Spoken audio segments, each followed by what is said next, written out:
servo de todos os irmãos.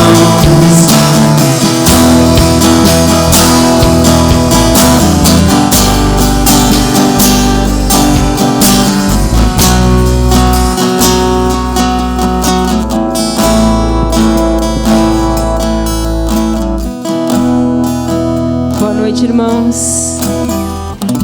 Que maravilhoso estar em comunhão, poder estar cultuando ao Senhor em unidade, nos nossos cultos presenciais.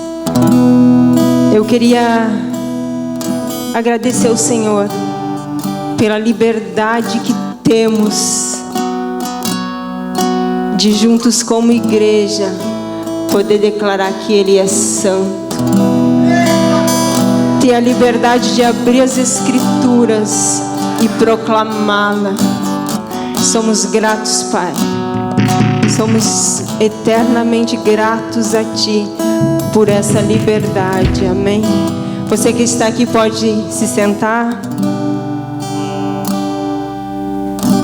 Você que quiser trazer a tua oferta, o teu dízimo, fique à vontade.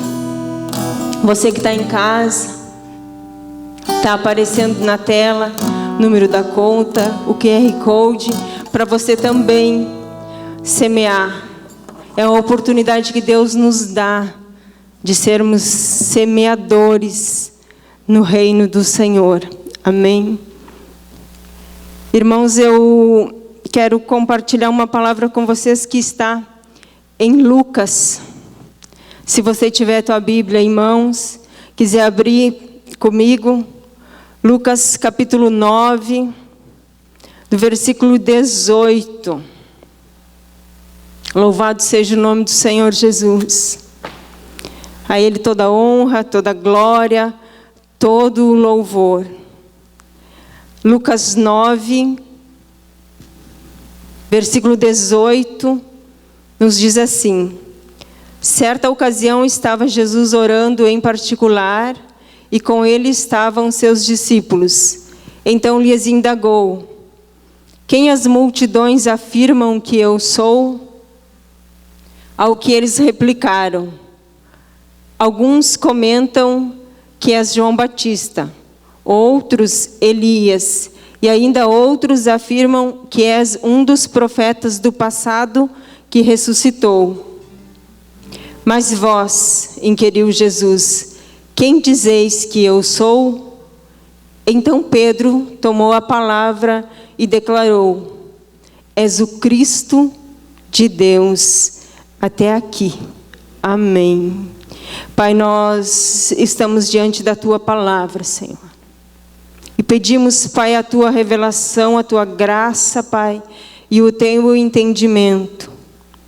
Porque nós cremos que a Tua palavra é eficaz, que a Tua palavra é pura, santa e verdadeira. Nós declaramos, Pai, que a semente ela é boa e o solo é fértil. Amém? Glórias a Deus. Irmãos, nessa passagem, Jesus estava na região de Cesareia. E esse relato ele tem no livro de Marcos, de Lucas e de Mateus. E a região de Cesareia era uma região com muita influência grega, muito paganismo. E Jesus estava ali com seus discípulos. E ele pergunta: quem as pessoas dizem que eu sou? Quem a multidão afirma que eu sou? Porque Jesus era seguido por uma grande multidão.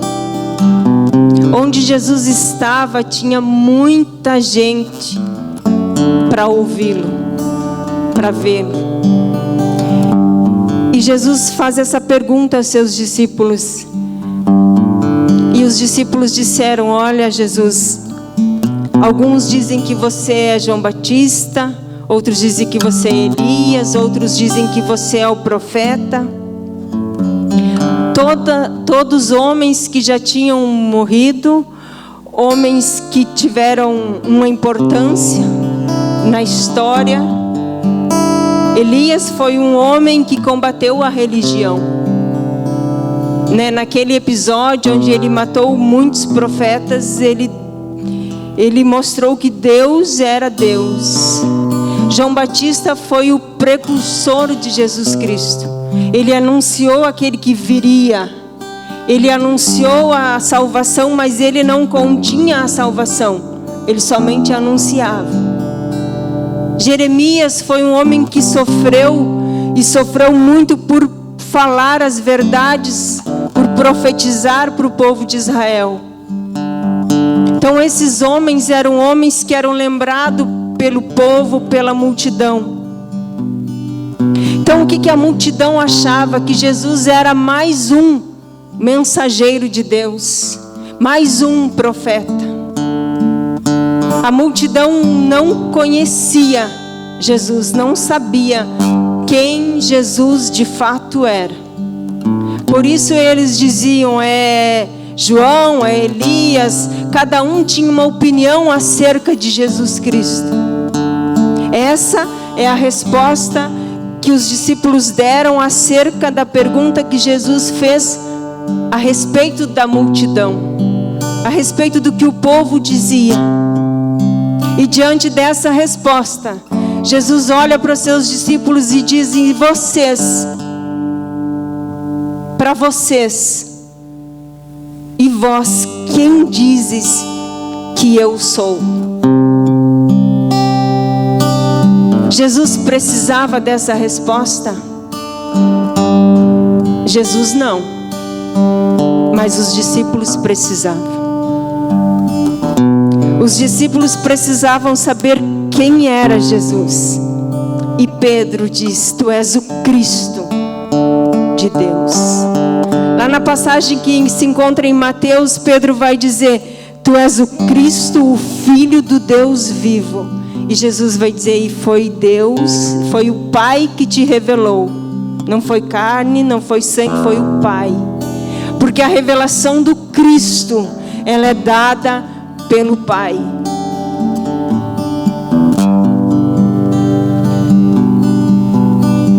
E por que Jesus perguntou?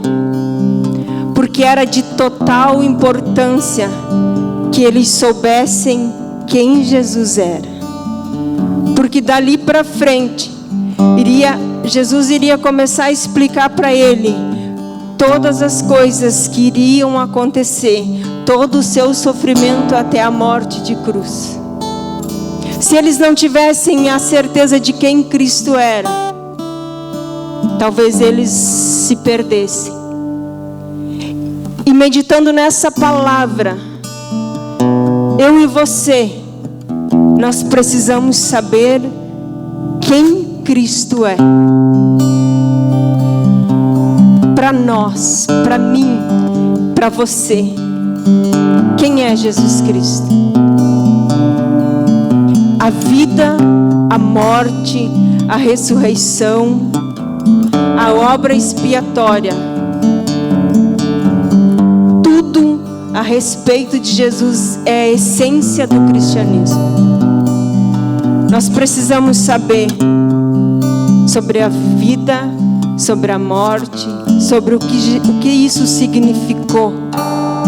Nós precisamos saber quem Jesus é.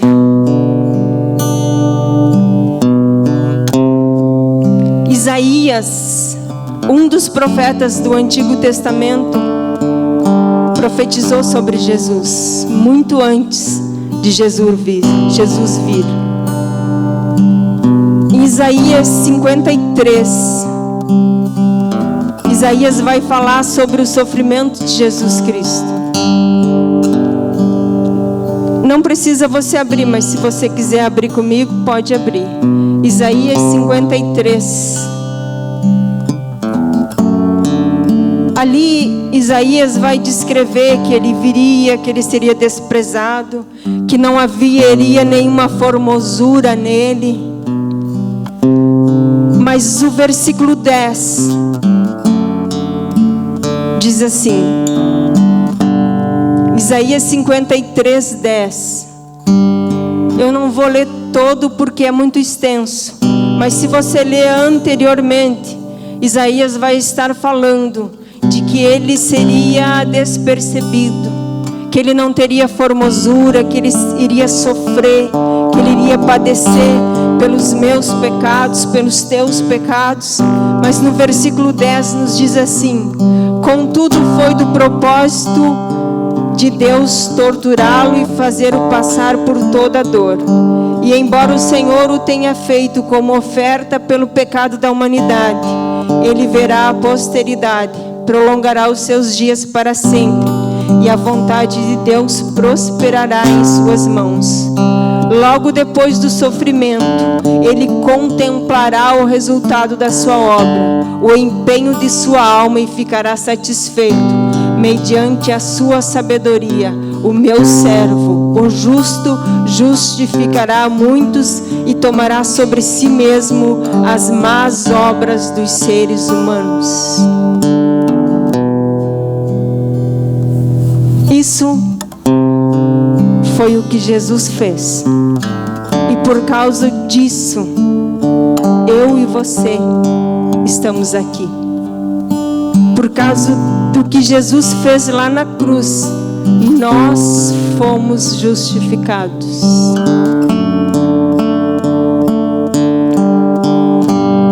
Como diz assim: o meu servo, o justo, justificará muitos. Nós estamos entre estes muitos que foram justificados pelo sangue do Cordeiro.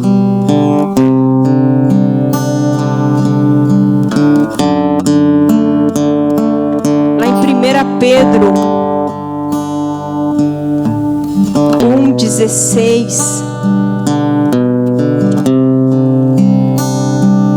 vai nos falar do preço pago pelo nosso resgate. Pedro ali está orientando os crentes a terem uma vida santa. E no versículo 16 ele vai dizer assim: porquanto está escrito, sede santos, porque eu sou santo. Ora, se invocais como Pai aquele que julga imparcialmente as obras de cada pessoa, procedei com sincero temor reverente durante a vossa jornada terrena, porquanto estáis cientes de que não foi mediante valores perecíveis, como a prata e o ouro, que fostes resgatados do vosso modo de vida vazio e sem sentido, legado por vossos antepassados, mas fostes resgatado pelo precioso sangue de Cristo, como de cordeiro sem mácula ou defeito algum. Versículo 19 nos diz: mas foste resgatados pelo precioso sangue de Cristo. Esse foi o preço que Jesus pagou pela minha vida, pela tua vida e por todos. O que Jesus fez lá na cruz, e todos nós conhecemos essa história. Sabemos que ele foi morto, foi crucificado,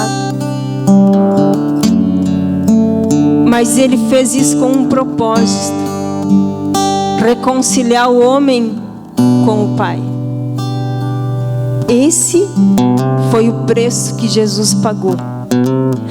Isso eu preciso saber a respeito de Jesus, e você precisa saber a respeito de Jesus Cristo. Quem Ele é? Ele foi aquele que pagou um preço, que pagou o resgate pela minha vida e pela tua vida. Ele foi aquele que nos tirou do reino das trevas e nos transportou para o reino do Filho do seu amor. Nós éramos das trevas, condenados, mas porque Jesus pagou um alto preço, o preço do precioso sangue dele, eu e você podemos estar aqui,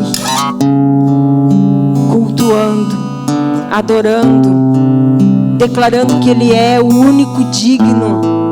E a Bíblia vai dizer que Ele é o único digno de abrir os selos. Se nós formos para Apocalipse, nós vamos ver que Ele é o único digno de abrir os 7 selos. Este é Jesus Cristo. E nós precisamos saber quem Ele é. E vós, quem dizeis que eu sou? Tu és o Cristo, o Filho do Deus vivo. Essa é a resposta que eu e você damos diante desta pergunta. Jesus, você é aquele que pagou um preço alto pela minha vida. Você é aquele que derramou o teu sangue precioso em favor da minha vida, em favor da humanidade. Este é o Cristo, o único que podia fazer e fez. Lá em Filipenses 2, versículo 5 ao 7, vai nos falar da obediência. Vai nos dizer que Jesus obedeceu até a morte. Vai dizer que ele se despiu de toda a glória que ele tinha para vir como homem.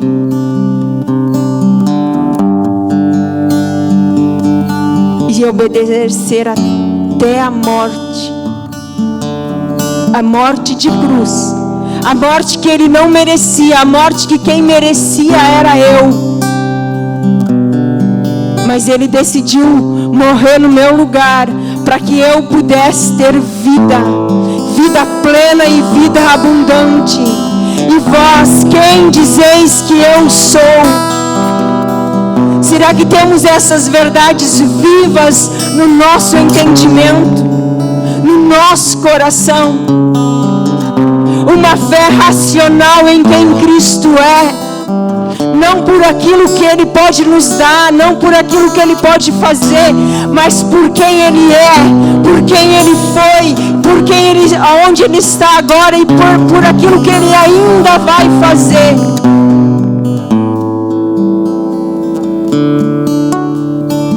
Esta fé, este Cristo, esta convicção de uma forma com entendimento, uma convicção a quem nós servimos, a quem nós nos entregamos, a quem nós declaramos como justo, como santo, como único, como digno. Este é o Cristo do qual as Escrituras falam.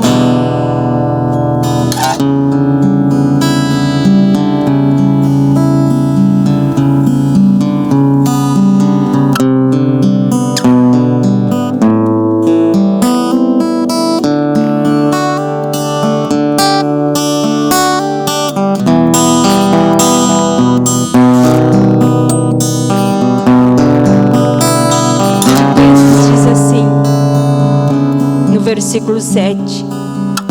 Mas pelo contrário, esvaziou-se a si mesmo, assumindo plenamente a forma de servo e tornando-se semelhante aos seres humanos. Assim, na forma de homem, humilhou-se a si mesmo, entregando-se à obediência até a morte e morte de cruz.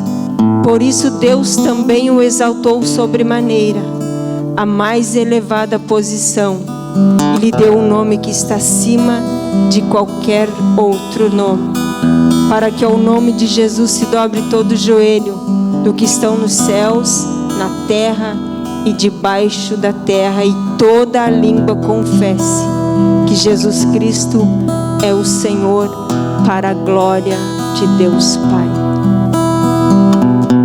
Este é o Cristo.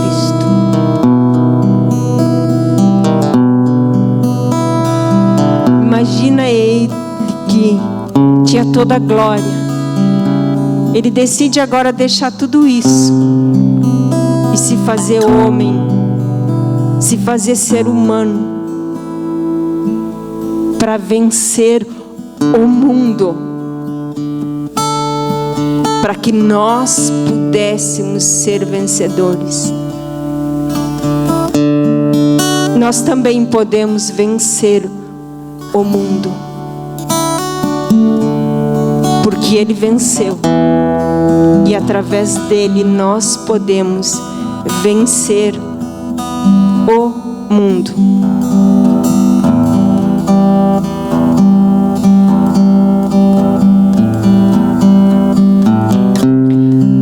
Lá em Colossenses 1:13,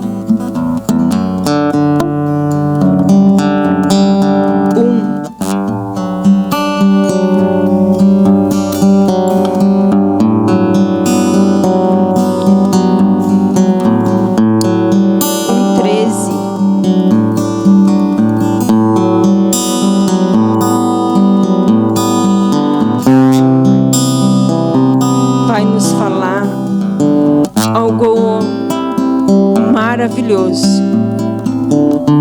Colossenses 1:13 vai nos dizer assim: Ele nos resgatou do domínio das trevas e nos transportou para o reino do seu Filho amado, em quem temos a plena redenção por meio de seu sangue, isto é, o perdão de todos os pecados.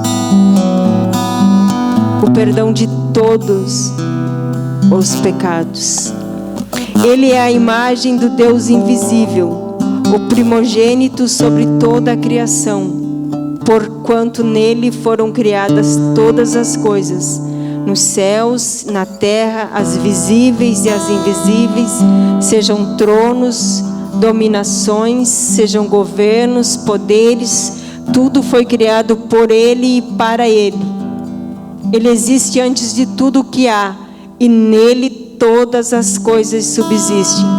Ele é a cabeça do corpo que é a igreja. Ele é o princípio, é o primogênito dentre os mortos, a fim de que em absolutamente tudo tenha supremacia.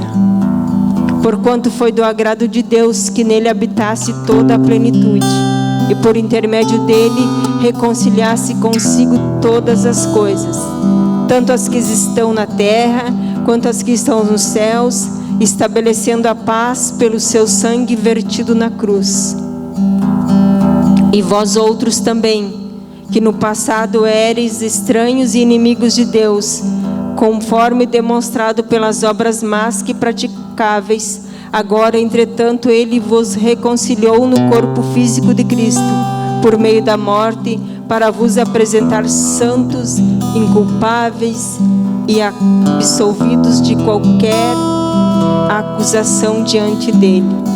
Se de fato permanecerdes na fé, alicerçados e firmes, sem vos afastar da esperança do evangelho que ouviste e que está sendo pregado a todas as pessoas em todo o mundo, do qual eu, Paulo, me tornei ministro. Isso é o que Jesus fez, e este é quem Jesus é. Aquele que pagou o preço, aquele que perdoou todo o pecado. O perdão foi liberado. O que eu e você precisamos fazer? Reconhecer, arrepender e levar na cruz, e ser perdoado.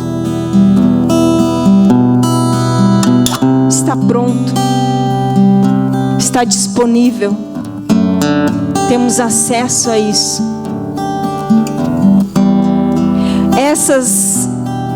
Essas verdades a respeito de quem Jesus é, da supremacia, da suficiência dele, precisam estar latentes em nós. Quem Jesus é? É aquele que perdoou o meu pecado, aquele que me lavou com o sangue dele, aquele que me limpou. Essa é a verdade do que Jesus fez. Se existe algo que não está limpo em nós, foi porque nós não levamos até Ele. Porque o perdão foi liberado lá na cruz. Temos acesso a isso. Não precisamos carregar peso. Nós podemos entregar para Cristo. Porque Ele é aquele que tem poder de perdoar. Quando aquela mulher foi pega em flagrante adultério, a lei mandava matar. A lei mandava apedrejar, tanto é que todos estavam com as pedras na mão para cumprir a lei. Mas diante dele, o que aconteceu? As pedras foram sendo largadas. E ele disse para ela: vá e não peque mais. Ali estava aquele que podia perdoar pecados.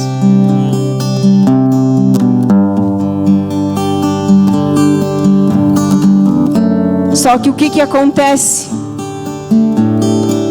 Às vezes, por não conhecer quem Cristo é, nós carregamos fardos desnecessários. Ele disse: vinde a mim todos aqueles que estão cansados e sobrecarregados, e eu vos aliviarei. Aprendei de mim, que sou manso e humilde, porque o fardo dele é suave.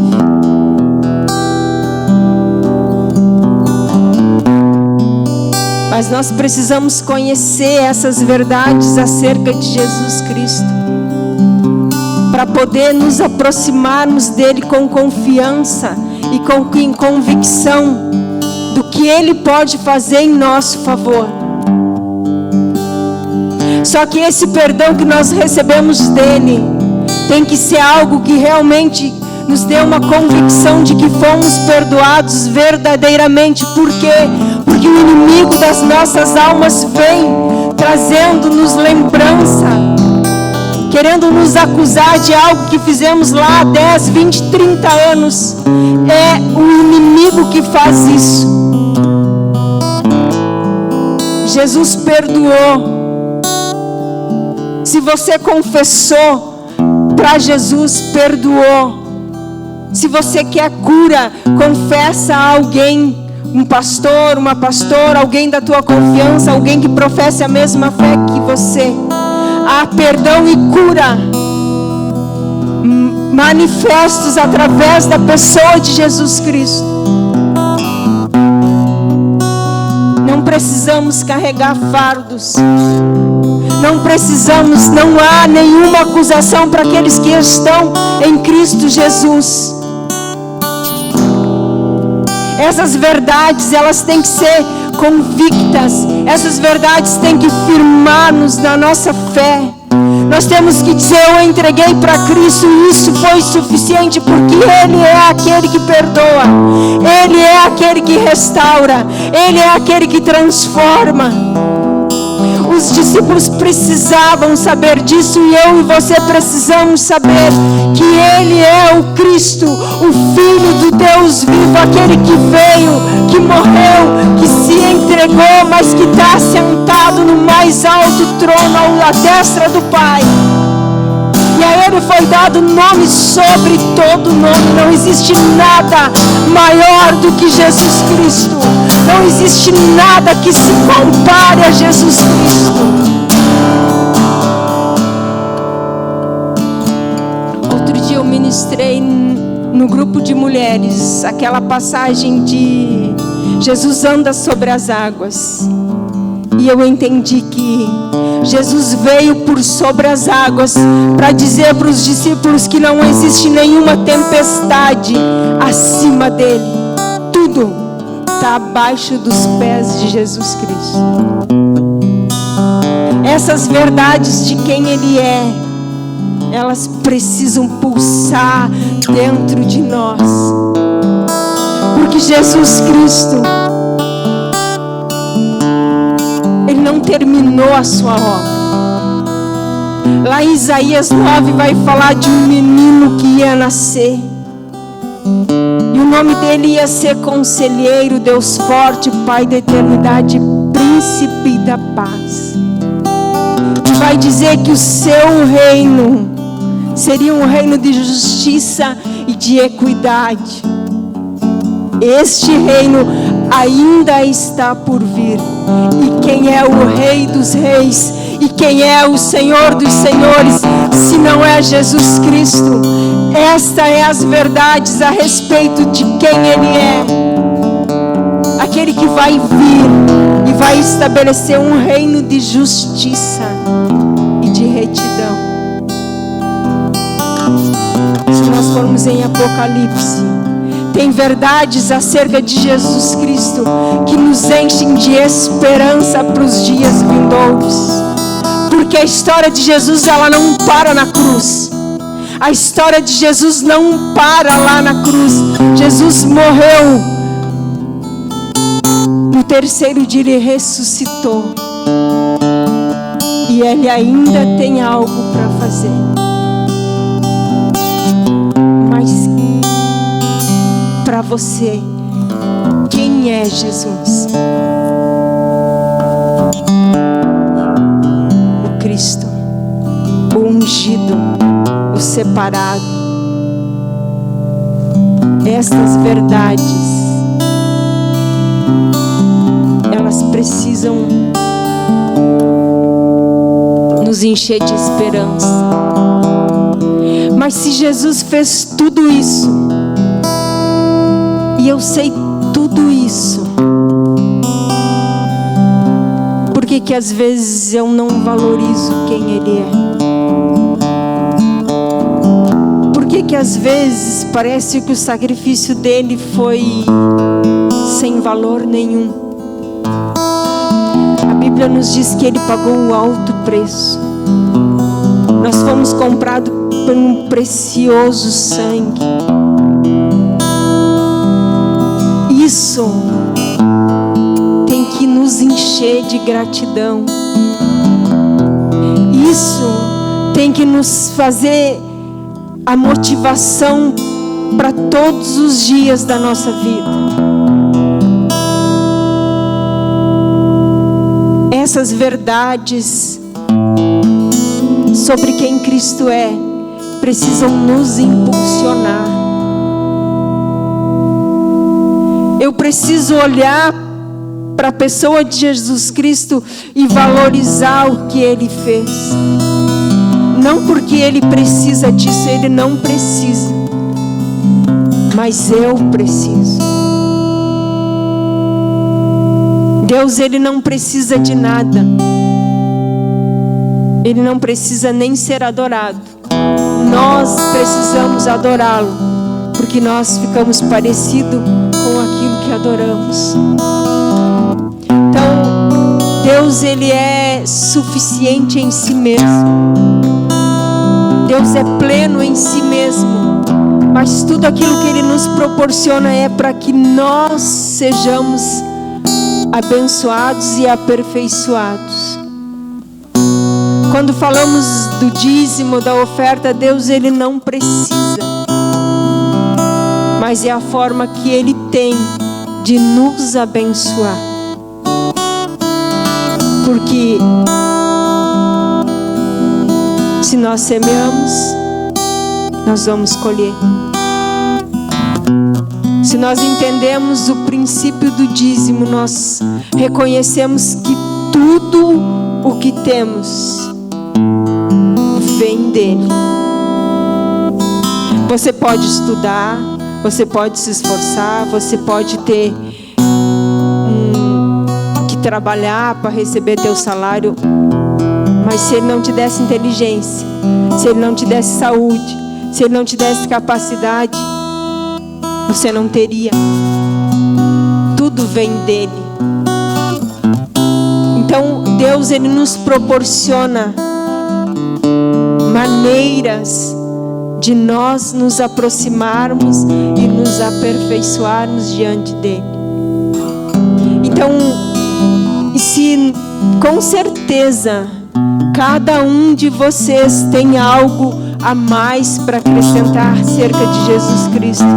Porque de Gênesis a Apocalipse aponta para Cristo. Cristo é o centro. Cristo é o centro da palavra. Desde Gênesis. Então, certamente, cada um que está aqui, cada um que está acompanhando em casa, cada um que vai ouvir essa ministração algum dia, talvez tenha inúmeras referências a mais para acrescentar sobre Jesus, sobre quem Ele é. Só que é importante, e nesses dias é de suma importância, que nós venhamos a conhecer, que nós venhamos a ter a convicção de quem Ele é. Ele é o Cristo, o Filho de Deus. Ele não é mais um mensageiro, Ele não é mais um profeta, Ele é o Cristo, Ele é o Deus que se fez homem e habitou em nosso meio. É o Cristo que se entregou para que nós tivéssemos vida. Que nessa noite você possa responder essa pergunta, não só baseado nisso que eu falei, mas na verdade que você tem sobre Jesus Cristo. Mas que os teus olhos se fixem em conhecê-lo cada vez mais. Porque até aqui a história não pode negar. Jesus Cristo veio, padeceu na cruz, e isso é fato. A história foi antes de Jesus e depois de Jesus. Isso para crente e para não crente é fato. Jesus veio à terra. Só que é fato também que Ele vai voltar. E sobre estas coisas nós deveríamos, como cristãos, querer saber um pouco mais. Por que saber quem Jesus é nesse tempo é muito importante? Por quê? Porque a Bíblia nos adverte sobre os falsos ensinos, sobre as falsas doutrinas, sobre os falsos ensinamentos. Daqui a pouco vai ter um monte de coisa e nós precisamos saber quem Ele é. Nós precisamos ter a convicção baseada na Escritura de que este é o Cristo. Por quê? Porque Ele é o Filho de Deus. Porque o que Ele está fazendo, a Escritura afirma. Só que se nós não o conhecê-lo, se nós não saber de verdade quem Ele é, nós corremos um grande risco de sermos confundidos. A pergunta nessa noite é: e vós? Quem dizeis que eu sou?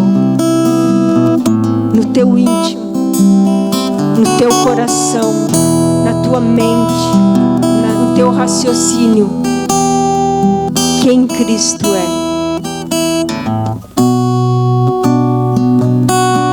Que essa resposta seja aquilo que vai nortear as nossas vidas, que vai guiar os nossos passos. Porque como Isaías disse, o reino de justiça e de equidade vai ser estabelecido. Então, se nós o conhecermos, talvez nós não vá conhecer tudo agora, mas a Bíblia ela é cheia de promessas. E diz que os segredos do Senhor são para aqueles que o temem, para aqueles que o buscam. Então nós podemos sim ter revelações mais profundas acerca de Cristo. Às vezes eu leio algum evangelho, alguma passagem, e com certeza você também deve sentir isso. Parece que a gente está vendo a fisionomia dele, parece que a voz, o tom de voz parece que se torna audível. Porque tem horas que parece que ele era calmo, tem horas que parece que ele era incisivo, tem horas que parece que ele era forte. E aquilo parece que vem. Nós precisamos conhecê-lo. Isaías 6 diz assim: afinal um menino nos nasceu e um filho nos foi concedido, e o governo está sobre os seus ombros, e ele será chamado Conselheiro Maravilhoso, Deus Todo-Poderoso, Pai Eterno, Príncipe da Paz. Ele será descendente do rei Davi. O seu poder como rei se multiplicará sobremaneira, e haverá plena paz em todo o seu reino. As bases do seu governo serão a verdade e a justiça, desde agora e para sempre. O zelo de Deus, o Senhor dos exércitos, fará com que tudo isso se realize. Deus é zeloso, e o zelo de Deus é pela sua palavra. Então esse menino, ele já nasceu, ele já cumpriu o propósito aqui na terra, mas ele ainda não estabeleceu o seu governo de justiça e retidão na terra, e ele vai fazer. Este é o Jesus que eu e você precisamos nesses dias se dedicar em conhecer. E a vós, quem dizeis que eu sou? Como igreja, Pai, nós dizemos que Jesus é o Cristo, o Filho do Deus vivo, sobre a qual o Senhor estabeleceu a sua igreja, sobre a revelação que Pedro teve, sobre essas verdades, a nossa fé está firmada. Eu quero que você se coloque em pé. Nós vamos orar.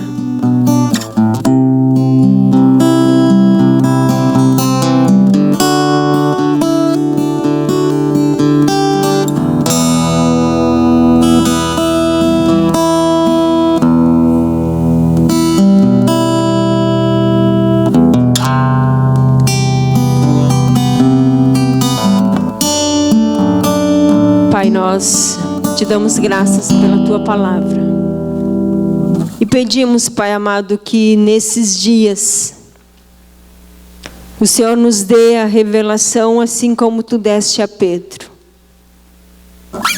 porque para conhecermos o Cristo nós precisamos da revelação do alto. Pai, nós queremos isso. Nós queremos a revelação de quem Cristo é. A tua palavra diz que Ele é o Filho do Deus vivo.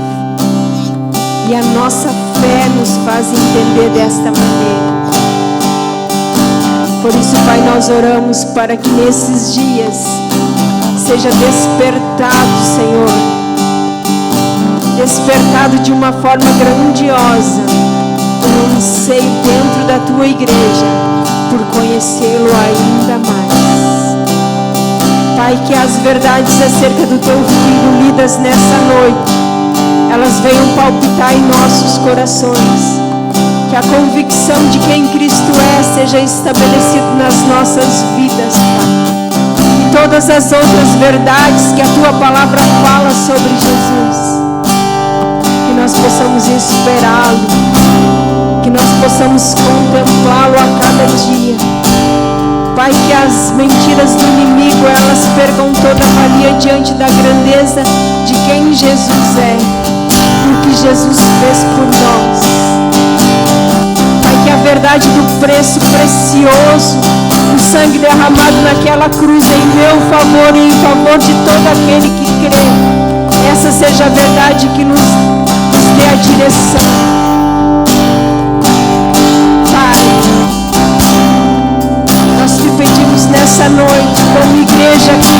agora neste local. Que o Senhor venha colocar em nós, Pai, dentro do nosso coração, um comprometimento com a Tua Palavra, um comprometimento com aquilo que Jesus fez. Pai, que nós venhamos a nos comprometer, Senhor, a não tornar vil aquilo que é santo. Que nós venhamos a se comprometer a não banalizar o alto preço que Jesus pagou pelas nossas vidas. Oramos, Pai amado, para que nós venhamos a permanecer em Ti.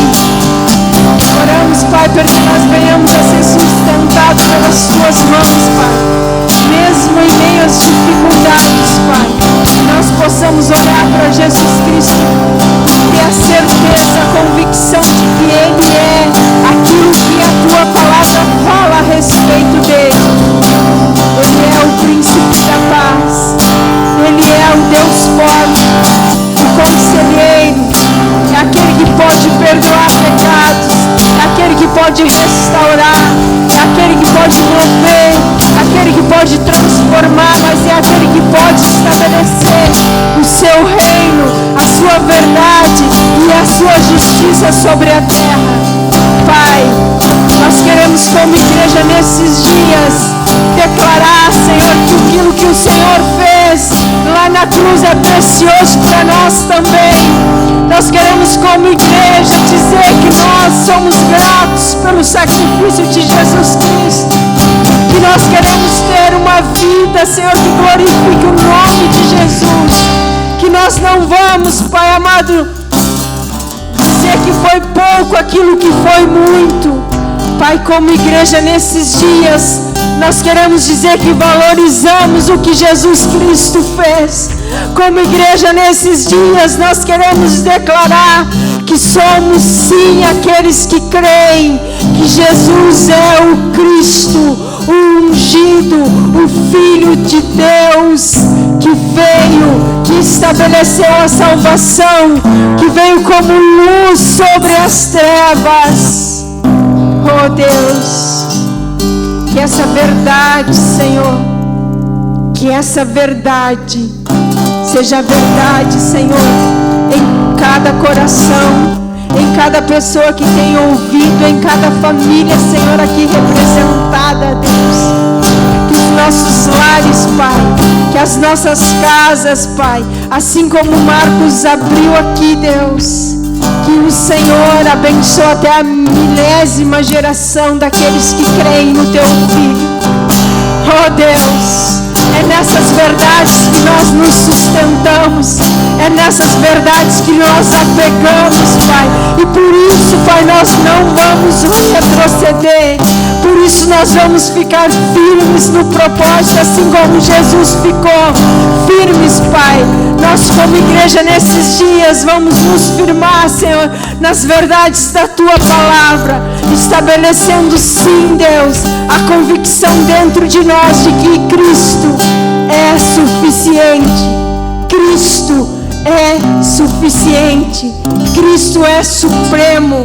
Cristo é único. Cristo é o único digno. Nós declaramos aqui que Ele é o único digno de abrir os selos.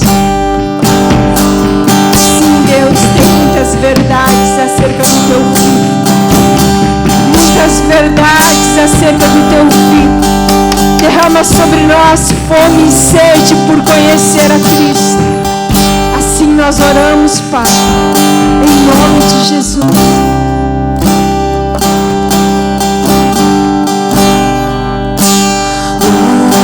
Sobre todos é o Teu Jesus, fonte da salvação, só Tu és Jesus. Digno da minha vida, Tu és Jesus. Oh, eu sou Teu, eu sou Teu.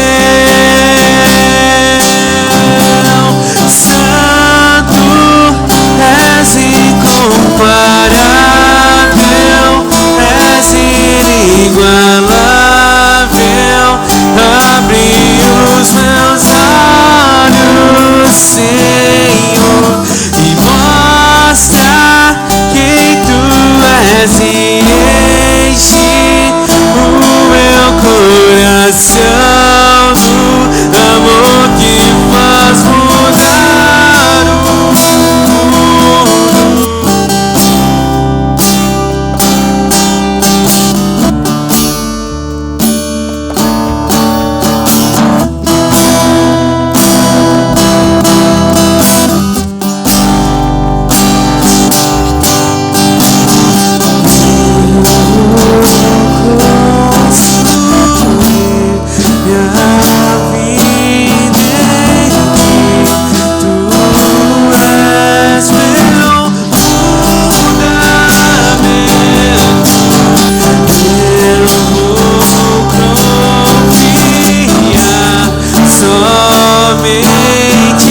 o fundamento da nossa fé. Deus abençoe a cada um. Que o Espírito Santo complete em cada coração. Sexta nós temos a sala de oração às 20 horas. Domingo, culto pela manhã e culto à noite. Entre no link, dê o seu nome e venha participar da comunhão. É maravilhoso cultuar ao Senhor em unidade, cultuar ao Senhor como igreja. Sabemos que cultuamos na nossa casa, sabemos que cada um tem o seu tempo, a sua vida em Deus, a sua fé, mas o cultuar em unidade, irmãos, é maravilhoso, é muito bom. Mais uma vez nós agradecemos a Deus pela oportunidade que temos de cultuá-lo. Muitos dos nossos irmãos gostariam de ter essa oportunidade e não têm. Muitos dos nossos irmãos sequer podem ler uma Bíblia. Nós podemos abri-la e declará-la. Que o nosso coração seja grato a Deus por isso e que nós possamos desfrutar com responsabilidade, com cuidado, mas desfrutar desse tempo de unidade, de comunhão. Deus abençoe a cada um, que Deus os leve em segurança, em nome de Jesus. Amém.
Declare isso pro teu Deus, declare para Ele. Eu e você em uma só voz vamos mudar a história.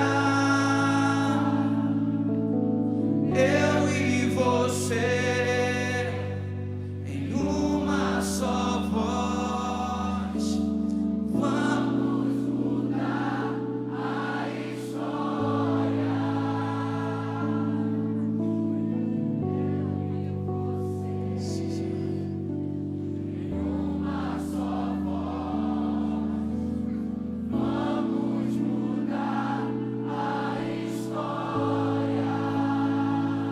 Pega na mão do teu irmão que está aí do teu lado. Segura bem forte aí na mão dele.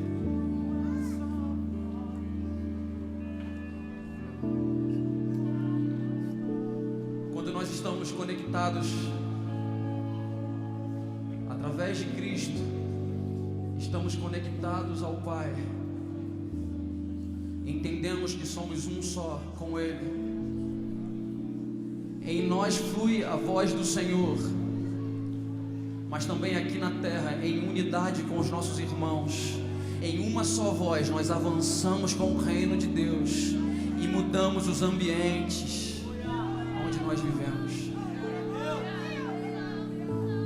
Você e esse querido irmão e essa querida irmã que está aí do teu lado, vocês juntos podem mudar a história da nação brasileira.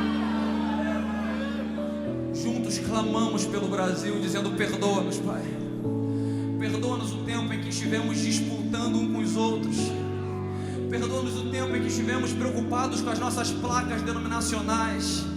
Perdoa-nos o tempo em que ficamos vendo quem é que tem mais unção do que o outro, quem é que tem a composição, a canção mais bonita. Não, nós não somos competidores, nós somos companheiros no reino de Deus.